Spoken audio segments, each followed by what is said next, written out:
good shot at me. Hey, do. As guys growing up, we were taught many different rules as to how we should treat women. One of those rules is that of putting ladies first. And as I was researching this, I discovered that there were many different tales and stories as to where the phrase ladies first originated. Some of these were very far-fetched, and some were much more believable. And I'd like to share with you three far-fetched stories and one much more believable story as to where this originated. The first story that we see is that of two lovers in Italy. They were madly in love and they wanted to get married, but due to social circumstances and their families, they weren't allowed to get married. So they decided the only way that they could be together was to commit suicide. And so they went up to the top of this cliff and they promised to throw themselves. And the man, not wanting to watch his lover die, jumped off first. The woman, seeing him jump off, decided she didn't want to die, and she threw herself back to town, following her promise of throwing herself. And she fell in love with another man. From then on, men decided that they couldn't trust women and would always make women go first so that they could guarantee that the women would follow through with their promises. This seems very far-fetched. It pertains to the view that we think of the phrase ladies first today, in that the story isn't that of something kind like we think of it. The next story goes along the same manner. It's about that of soldiers in war who, to protect themselves, would use women as shields and send them out before them so that they could shoot and not get hit and be able to protect themselves.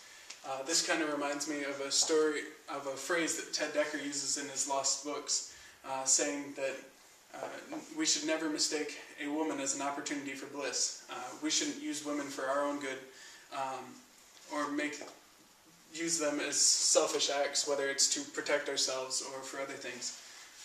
The third story comes from that of the Titanic, and the author of UltimateMinds.com found that on the ship, about 75% of the women survived, about 50% of the children, and only about 20% of the men made it off the ship. And it's said that this is because the captain of the ship told the men to make sure that the women and children went first.